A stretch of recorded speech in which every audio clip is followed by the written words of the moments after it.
Head over to thebestsongever.com and purchase our new hit, Together Again. It is a cover of Smokey Mike and the God King. That's Jeremy Boring and Michael Knowles. And with your help, we will smash our way onto the Billboard charts. From Ashley St Clair as well as Tayler Hansen.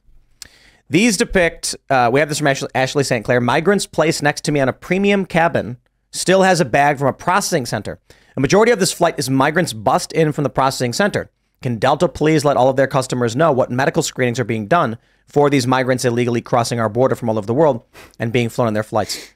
The big move right now is to get people to cancel and boycott Delta and to give Delta the Bud Light treatment, because Delta is apparently receiving funding from somewhere to cover the costs and facilitate human trafficking.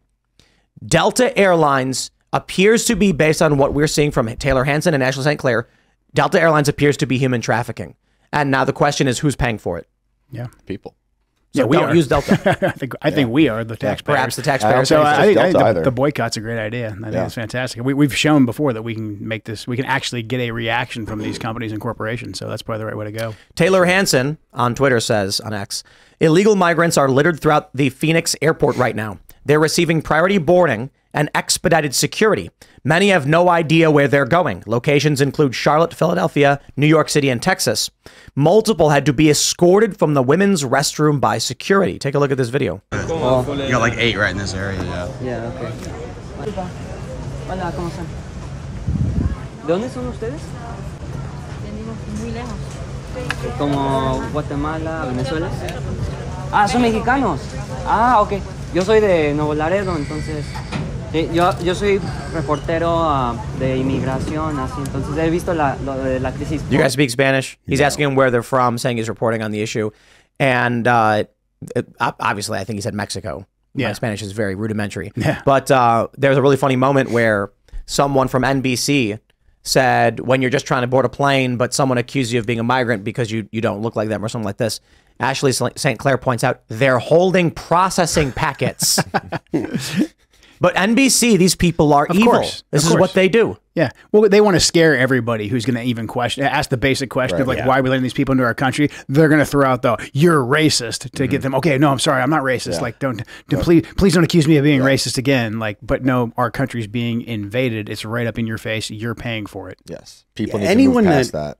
Being afraid of being name called. Yeah. Yeah. I feel like anyone that's in politics that's not a progressive leftist, like, and that's, that's not really that's not a lot of people. The progressive left they're loud on the internet, but there's not a whole lot of them. But at this point, if you're not a progressive leftist, being called racist should be, irrelevant to you, because anytime that you do anything at all that they don't like, it doesn't matter if they can somehow tacitly accuse you of racism. That's what they're going to do. Yeah. So there's not a whole lot of point in paying any attention. That's their whole MO. Yeah. We kill the language. Yeah. Hitler means nothing. Means that Hitler, insurrection, misogyny. Hey, none of those words mean anything anymore because they just overuse it. I mean, I've been even complaining about when it comes to people using the term genocide when it comes to the stuff going on in Gaza, because it's not a genocide. If Israel wanted to genocide the Palestinians in Gaza, they could literally genocide every single living human being in Gaza. So the idea that it's a genocide is not. I want to go back to using words the way they should be used. Yeah, that's how we get back to objective reality. We just have to ignore these people. Yeah, and for too long, people.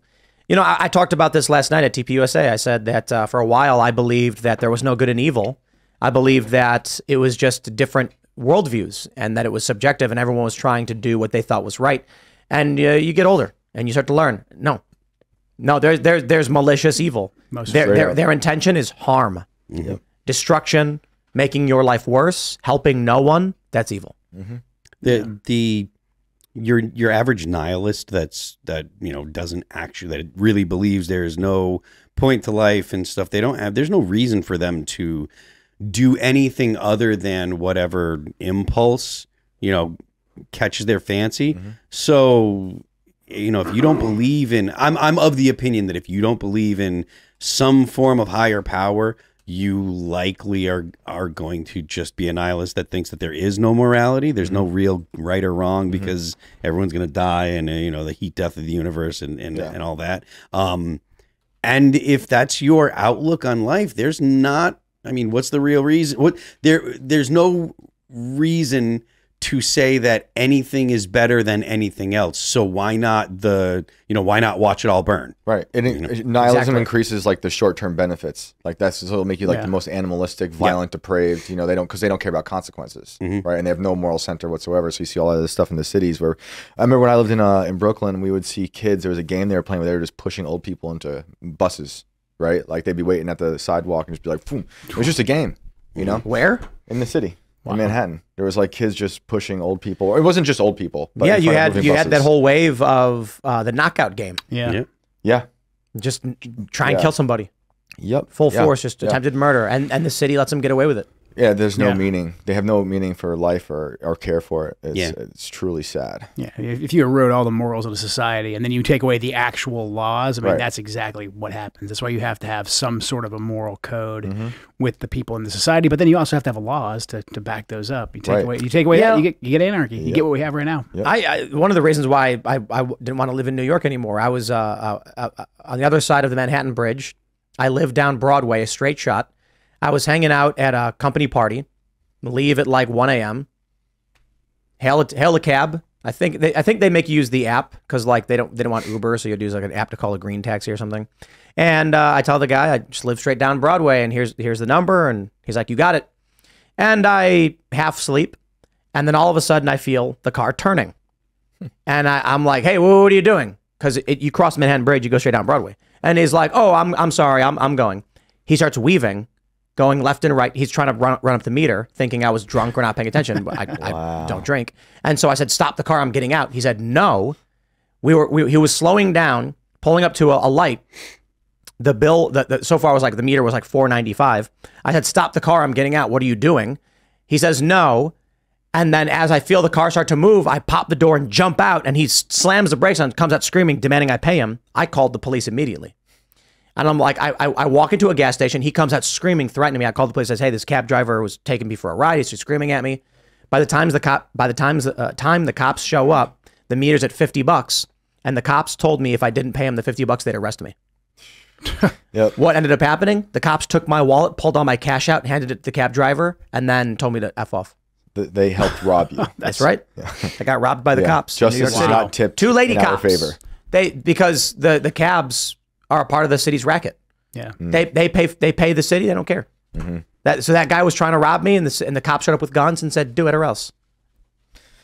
Insane. Yeah, I'm glad I'm not in the city anymore. We left when my wife was pregnant with our first, and it was just getting so depraved. And she was working in the city, and I was working in the city, or just outside of the city. So sometimes she had to take the subway without me, which was terrifying, right? And sometimes you take a taxi, but sometimes you take the subway, and there was like guys like screaming about chopping your head off, and then no one doing anything. Yeah. Like no one cared. They just tune out, like whatever. Like, yep, we're getting out of this place. It's totally insane. It was reminding me of the 70s in the city. That's what I would hear from my family who were cops or firefighters in New York. And it's not just, it's not unique to New York, but that's how it was for sure in the 70s. That was like the summer of Berkowitz, but like also fires all the time and complete destruction. So that was the crazy part for me, the riots of 2020 when Portland like lit up. You had a lot of people that were on the periphery of that were like, well, this isn't really a bad thing. They were defending it. And I'm like, no, guys, this is horrible. Like, they're like, yeah, but racism's also really bad. Like, no one's talking about race. If you believe this has anything to do with race, I don't know what to tell you. They're destroying the entire city, and they're not going to stop. And like, they literally haven't in Portland. But you do get this. I don't know if some of it's just people being complacent, them hoping that things are going to change but not wanting to take action.